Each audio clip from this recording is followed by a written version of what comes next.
todos, meu nome é Natália de Souza Portugal e vou apresentar para vocês o trabalho Telegestão, proposta para capacitar os gestores da atenção primária à saúde em Minas Gerais, realizado juntamente com Ana Paula de Lima Bezerra, Luciana Mara Nogueira Costa, sob a orientação das professoras Solange Servinho Bicalho Godoy, Vanessa de Almeida Guerra e Eliane Marina Palhares Guimarães. Temos o objetivo de apresentar a criação do projeto Telegestão a partir das experiências exitosas do teleenfermagem, com a finalidade de capacitar as unidades de serviços de saúde dos municípios de Minas Gerais cadastrados pelo Programa Nacional de Telesaúde Brasil Redes, gestores, docentes, discentes da graduação e pós-graduação da Escola de Enfermagem da UFMG, utilizando as tecnologias de informação e de telecomunicações. Como referencial teórico, utilizamos as tecnologias de informação e comunicação, educação à distância, educação permanente, atenção primária em saúde, unidade básica de saúde e gestão da atenção primária em saúde. Com o avanço das tecnologias da informação e comunicação, a educação à distância tem sido uma forma eficaz para promover ensino de qualidade em todas as áreas, e na saúde não é diferente. Esse método tem sido utilizado na educação permanente em saúde, buscando o aperfeiçoamento das práticas e o aprendizado constante dos profissionais. O papel do programa Telesaúde Brasil Redes permitiu a expansão da teleciência para praticamente todo o Brasil, tendo como resultados a redução de filas de espera em atendimentos do SUS e a redução de custos em deslocamentos desnecessários, principalmente na atenção primária em saúde. Justifica-se o desenvolvimento desse projeto como um ambiente de educação aos gestores, trazendo melhorias na assistência e nos processos relacionados à saúde. Será utilizada a sala de telesaúde da Escola de Enfermagem da UFMG e o Centro de Tecnologia em Saúde, localizado na Faculdade de Medicina da UFMG. As sessões das webconferências serão agendadas previamente e divulgadas nas unidades participantes do Telesaúde Brasil Redes. O projeto Telegestão atuará em duas linhas de trabalho: discussões temáticas e segunda opinião formativa, SOF. As SOF serão compostas por perguntas originadas pelos gestores de serviço de saúde, vinculadas aos núcleos de telesaúde em funcionamento no âmbito do Programa Nacional Telesaúde Brasil Redes. Serão abordados os desafios enfrentados na rotina do gestor de serviços de saúde.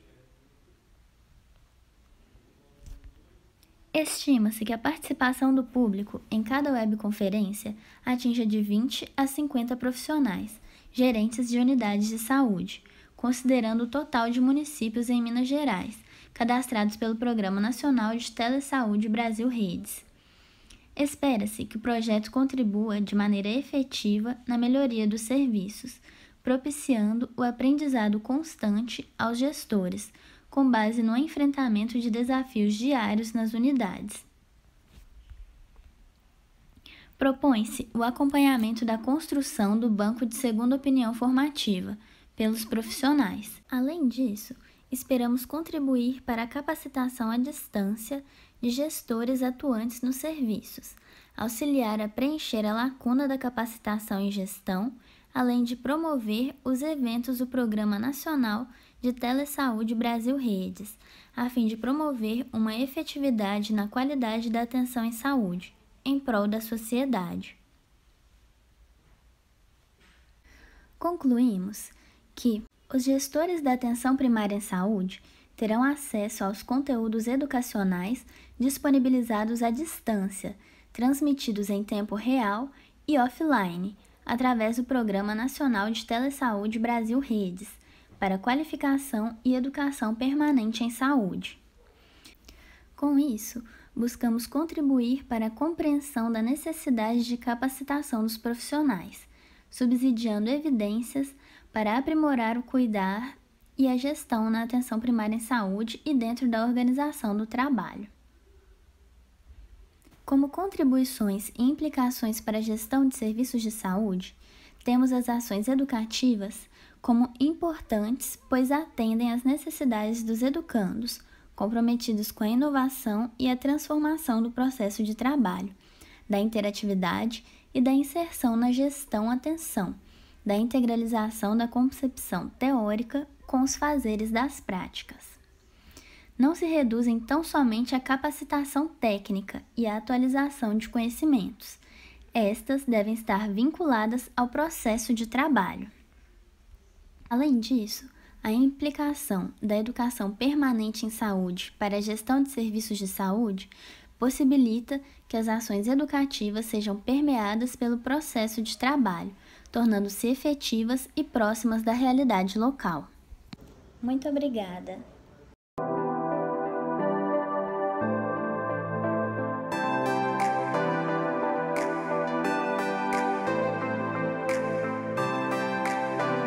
Olá, meu nome é Flávia. O meu trabalho de conclusão do mestrado é da linha de pesquisa Trabalho e Gestão Participativa, sob orientação do professor Dr. Luiz Carlos Brant. O título do meu trabalho é Assistência Materno-Infantil em uma Unidade Básica de Saúde, Contribuições da Gestão Participativa. O objetivo desse trabalho, entre outros, foi de compreender as estratégias de gestão participativas constituídas como instrumentos para atenção materno-infantil em uma unidade básica de saúde. Como produto técnico, eu cito aqui as atividades de educação em saúde, oportunizadas pelas discussões, pelos momentos de planejamento, de troca de experiência, de alinhamento de ações entre usuárias, gestor e profissionais dessa unidade básica de saúde, a divulgação da produção, dessa produção em reunião gerencial, em seminários, conferências, mesas redondas, a criação de um folheto eletrônico com passo a passo para a construção de uma gestão pautada na participação de gestores, profissionais e usuárias, e também um evento para a apresentação, discussão e alinhamento das muitas possibilidades de se fazer gestão participativa dentro da unidade básica de saúde. Como impacto desse trabalho, nós percebemos a efetivação da ocupação do espaço de alinhamento, de discussão, de planejamento, principalmente aí pelas usuárias dentro das unidades básicas de saúde, o empoderamento dessas usuárias quando elas puderam participar junto com profissionais e gestores e discutir qual é a melhor forma delas receberem os serviços, relativos à atenção materno-infantil. Um momento riquíssimo também para os profissionais, como produção de conhecimento, uma troca de experiência, um estreitamento dos laços, um conhecimento dos serviços dos outros profissionais, das atividades de outros profissionais dentro do centro de saúde.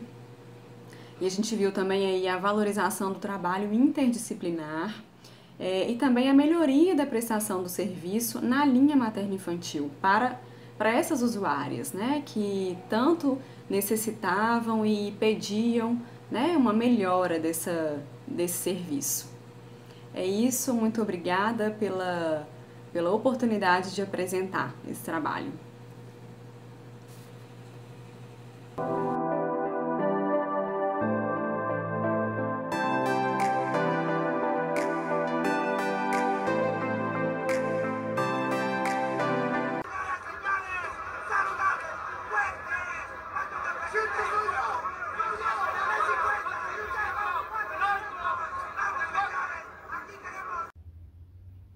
Olá, me chamo Alexandre Azevedo, sou mestrando em Gestão de Serviços de Saúde pela Universidade Federal de Minas Gerais, especialista em saúde pública e especialista em gestão de pessoas pela Universidade Federal de Minas Gerais também. Atualmente faço parte do grupo de funcionários do Hospital das Clínicas de Belo Horizonte. O tema a ser abordado é a Covid nas populações quilombolas no Brasil. O título é A Relação do Inimigo Invisível com a População Invisível, um estudo documental sobre o novo coronavírus e a comunidade quilombola. Este trabalho teve como objetivo principal verificar e analisar a situação das comunidades quilombolas, os impactos em relação à pandemia sobre essas comunidades e quais políticas foram adotadas para o enfrentamento. Trata-se de um estudo documental baseando-se em dados e artigos científicos, revistas, sites de organizações de saúde, portais de informações, entre outros. Foram levantadas informações sobre as comunidades quilombolas no Brasil e as condições de enfrentamento junto à pandemia da Covid-19. O conceito de quilombo para a Coordenação Nacional de Articulação das Comunidades Negras Rurais Quilombolas, a CONAQ, advém do idioma africano quimbunco. O quilombo é a nomeação dada a um grupo social ou irmandade formada por escravos negros que se opuseram ao regime escravocrata, abolido em 1888 e durou mais de 300 anos no Brasil. Mesmo com o fim da escravidão, os quilombos continuaram a existir não só no Brasil, mas como também em vários países da América Latina.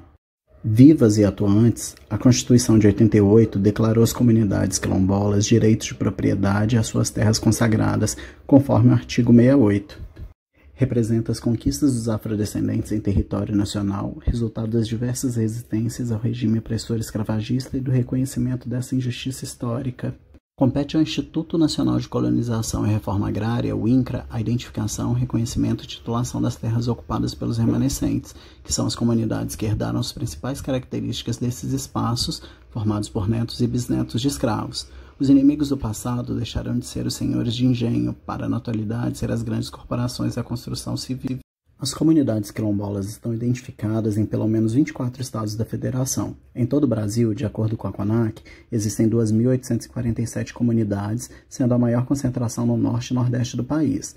A CIPAD, Superintendência de Inclusão, Políticas Afirmativas e Diversidade, diz que grande parte das comunidades quilombolas não possuem a regularização fundiária de seus territórios, menos de 10% dos territórios reconhecidos que foram titulados, o que pode contribuir para a vulnerabilidade das comunidades quilombolas. Para o IBGE, dados sobre serviços de água, esgoto e lixo apontam desigualdades de infraestrutura entre os domicílios de diferentes regiões do Brasil. No Brasil como um todo, o índice de acesso à rede de água é de 10,2%. Em todo o Brasil, 66,3% dos domicílios possuem coleta de esgoto. Nas comunidades quilombolas não é diferente. A estrutura de saneamento básico, em sua maioria, são precárias, refletindo na qualidade de vida e deixando a população mais vulnerável no contágio de doenças. Os agravos ocasionados pela precariedade de saneamento afetam as condições de saúde das comunidades, seja pela falta de coleta de lixo, água ou destinação correta do esgoto. Outro fator que dificulta o acesso às informações e aos serviços de atenção à saúde básica é o baixo índice de escolaridade, que compromete a saúde quilombola, causando outras doenças crônicas não transmissíveis e desnutrição. A falta de água e saneamento coloca bilhões de pessoas em risco de contaminação por coronavírus. A lavagem das mãos é uma defesa básica de primeira linha, sendo a forma mais eficaz de prevenir a propagação da Covid-19. A Covid-19 desembarcou no Brasil e o Ministério da Saúde informou sobre o primeiro caso do novo coronavírus no Brasil em 26 de fevereiro de 2020, na cidade de São Paulo. A confirmação também era a primeira da doença na América Latina. O Brasil teve a primeira confirmação pela morte de Covid-19 também em São Paulo, no dia 17 de março. Eu disse desembarcou, pois a doença foi trazida do exterior pelas classes mais favorecidas e disseminadas aos mais pobres, trabalhadores que não puderam ficar em casa durante o período de isolamento. Prova disso é que em São Paulo, o bairro de Brasilândia, com o maior número de óbitos, é também o bairro onde se concentra o maior número de negros, superando a média da cidade. Brasilândia detém 25% mais mortes que Moema, um bairro nobre da cidade em que vivem menos de 6% de negros. A busca por informações no site do Ministério da Saúde que pudessem contribuir para o desenvolvimento deste estudo não encontrou informações importantes, como, por exemplo, o número de casos confirmados por raça, cor ou o número de testes em negros, brancos e outros grupos. A primeira morte registrada em um quilombo foi no dia 11 de abril. Diversos documentos pesquisados não encontraram estatísticas advindas do governo federal, estadual e municipal. Não mencionam referências quanto às comunidades quilombolas brasileiras e os agravos da pandemia acerca delas. A CONAQ divulgou no dia 6 de junho os dados que mostravam crescimento nos casos monitorados, confirmados e óbitos. Pode-se observar que em 3 meses houve aumento de 36% dos casos de óbito por Covid nas comunidades quilombolas. Os dados analisados foram produzidos a partir da realidade de vida dentro das comunidades. A população segue por sua própria conta e com a ajuda de entidades não governamentais para se apoiar e se organizar. Mais de 100 anos após a abolição e ainda lutam por seus territórios, enquanto o Estado descumpre a lei, dificultando o acesso aos seus direitos constitucionais. O racismo tornou-se estrutural e toda desigualdade social se manteve, reduzindo a importância da história quilombola em nosso país.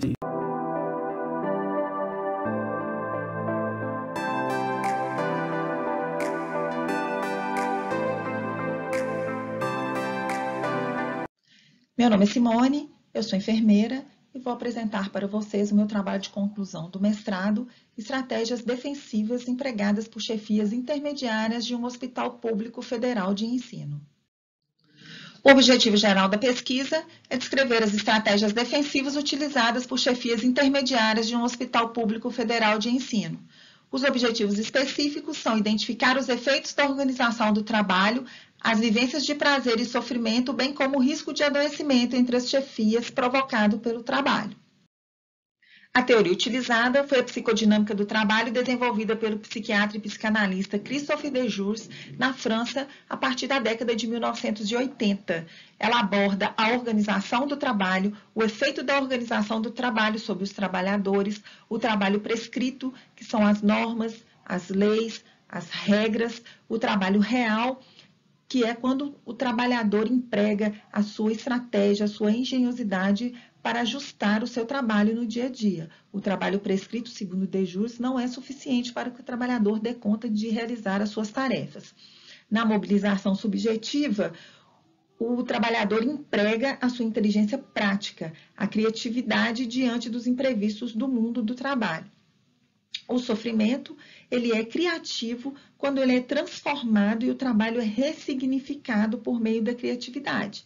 E ele é patológico quando o trabalhador não tem a liberdade na organização do trabalho para poder transformar o seu sofrimento em sofrimento criativo.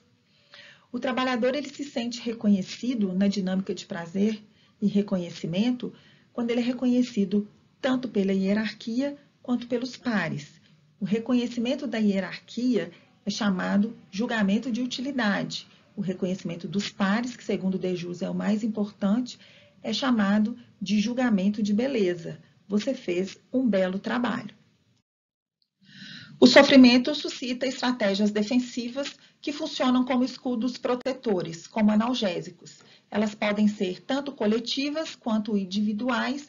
Alguns exemplos são o conformismo, individualismo, hiperatividade, distorção de comunicação. Essas estratégias contribuem para a proteção do sofrimento e a manutenção do equilíbrio psíquico. Trata-se de uma pesquisa de métodos mistos, quanto aos fins descritiva, quanto aos meios um estudo de caso. A unidade de análise foi o Hospital das Clínicas da Universidade Federal de Minas Gerais. Os sujeitos da pesquisa foram as chefias intermediárias pertencentes à Gerência de Atenção à Saúde do Hospital das Clínicas. Os instrumentos utilizados foram um questionário semi-estruturado, o inventário de trabalho e risco de adoecimento, o ITRA, e uma entrevista semi-estruturada. A análise dos dados foi feita pelo SPSS, o ITRA foi analisado de acordo com a literatura e as entrevistas foi utilizada a análise de conteúdo categorial de Bardhan. A pesquisa foi aprovada pelo COEP e seguiu-se a Resolução 466 de 2012. O Inventário sobre Trabalho e Risco de Adoecimento, o ITRA, na escala de avaliação do contexto do trabalho, os quesitos organização do trabalho, relações socioprofissionais e condições de trabalho foram todos avaliados como mais moderados a críticos. Na escala de custo humano do trabalho, os quesitos custo afetivo e custo cognitivo foram avaliados mais moderados a crítico. Na escala de indicadores de prazer e sofrimento no trabalho, a liberdade de expressão e realização profissional foram avaliados mais positivos e satisfatórios. O esgotamento profissional foi avaliado de moderado a crítico e a falta de reconhecimento também teve uma avaliação menos negativa. Na escala de avaliação dos danos relacionados ao trabalho, os danos físicos foram avaliados de moderados a críticos, os danos sociais e psicológicos tiveram uma avaliação mais positiva, satisfatória. O resultado das entrevistas veio de encontro ao resultado do ITRA. Na categoria O Sofrimento Construído por e em um Modos de Trabalho, os profissionais relataram a sobrecarga de trabalho. Na categoria O Sofrimento Externado nos Corpos, os profissionais relataram as dores físicas que já estão sentindo. O prazer e o valor no trabalho foi a categoria que demonstrou que esses profissionais se sentem valorizados e reconhecidos. A categoria A Busca pela Integridade da Saúde Física e Emocional foi onde os profissionais relataram as estratégias defensivas utilizadas para darem conta das tarefas do dia a dia, como o convívio familiar, a discussão com a equipe, tentar trazer a equipe, fazer a equipe participar das decisões, dentre outras. Pode-se considerar que o estudo atingiu seus objetivos, pois identificou as estratégias defensivas utilizadas pelas chefias intermediárias, identificou os efeitos da organização do trabalho e as contradições entre o prescrito e o real, as vivências de prazer e sofrimento, a dinâmica do reconhecimento, e identificou o risco de adoecimento dos sujeitos da pesquisa. Os produtos do mestrado foram as participações em bancas e defesas da graduação, participação em simpósios, congressos e palestras, maior segurança para tomada de decisão na empresa onde eu trabalho, para ministrar cursos internos e o relatório científico da pesquisa. Obrigada!